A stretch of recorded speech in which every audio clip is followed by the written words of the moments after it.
ನಿಮ್ಮ ಹಳೆಯ ಚಿನ್ನದ ಒಡವೆನ ಅಧಿಕ ಬೆಲೆಗೆ ಮಾರಬೇಕೆ? ಆಟಿಕಾಗೆ ಕಾಲ್ ಮಾಡಿ 8880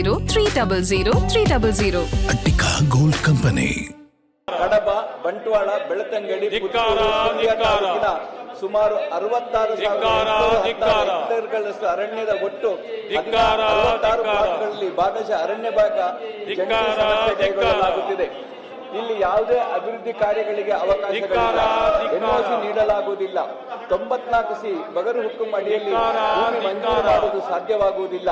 ಹಾಗಾಗಿ ಈ ಸಮಸ್ಯೆ ಇತ್ಯರ್ಥ ಮಾಡಿಕೊಳ್ಳಬೇಕು ಎನ್ನುವ ಬೇಡಿಕೆ ದಶಕಗಳಿಂದಲೇ ಇದೆ.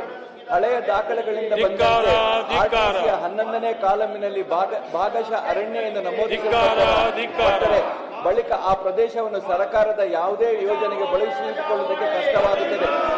ಹೆಚ್ಚಾಗಿ ದೊಡ್ಡದಾದ ಪ್ರದೇಶ ಕಂದಾಯ ಭೂಮಿಯಾಗಿದ್ದರೂ ಅರಣ್ಯ ಇಲಾಖೆ ದಾಖಲೆಯ ಪ್ರಕಾರ ಭಾಗಶಃ ಎಂದು ಗುರುತಾಗಿರುತ್ತದೆ.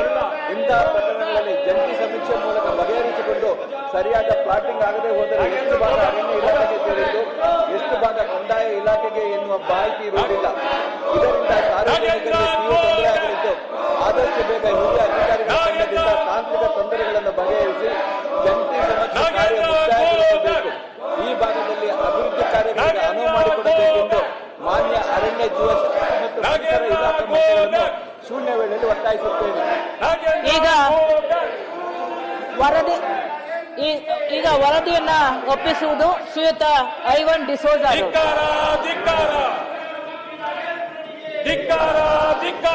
ಮಾನ್ಯ ಸಭಾಪತಿಗಳೇ, ನಿಯಂತ್ರಕರು ಮತ್ತು ಮಹಾಲೆಕ್ಕ ಪರಿಶೋಧಕರ ಇಂಧನ ಇಲಾಖೆಗೆ ಸಂಬಂಧಿಸಿದ ಹಾಗೂ ನಗರಾಭಿವೃದ್ಧಿ ಇಲಾಖೆ ವ್ಯಾಪ್ತಿಗೊಳಪಡುವ ಕರ್ನಾಟಕ ನಗರ ಮೂಲಸೌಕರ್ಯ ಅಭಿವೃದ್ಧಿ ಮತ್ತು ಹಣಕಾಸು ನಿಗಮ ನಿಯಮಿತಕ್ಕೆ ಸಂಬಂಧಿಸಿದ 139ನೇ ವರದಿಯನ್ನು ಹಾಗೂ ಆರ್ಥಿಕ ಇಲಾಖೆಯಡಿಯಲ್ಲಿರುವ ಕರ್ನಾಟಕ ರಾಜ್ಯ ಹಣಕಾಸು ಸಂಸ್ಥೆಗೆ ಸಂಬಂಧಿಸಿದ ಇಂಧನ ಇಲಾಖೆಯಲ್ಲಿನ ಕರ್ನಾಟಕ ವಿದ್ಯುತ್ ಪ್ರಸರಣ ನಿಗಮಕ್ಕೆ ಸಂಬಂಧಿಸಿದ 140ನೇ ವರದಿಯನ್ನು ಕರ್ನಾಟಕ ವಿಧಾನಮಂಡಲದ ಸಾರ್ವಜನಿಕ ಉದ್ಯಮಗಳ ಸಮಿತಿಯ ಅಧ್ಯಕ್ಷರ ಪರವಾಗಿ ನಾನು ಸದನದಲ್ಲಿ ಮಂಡಿಸುತ್ತಿದ್ದೇನೆ.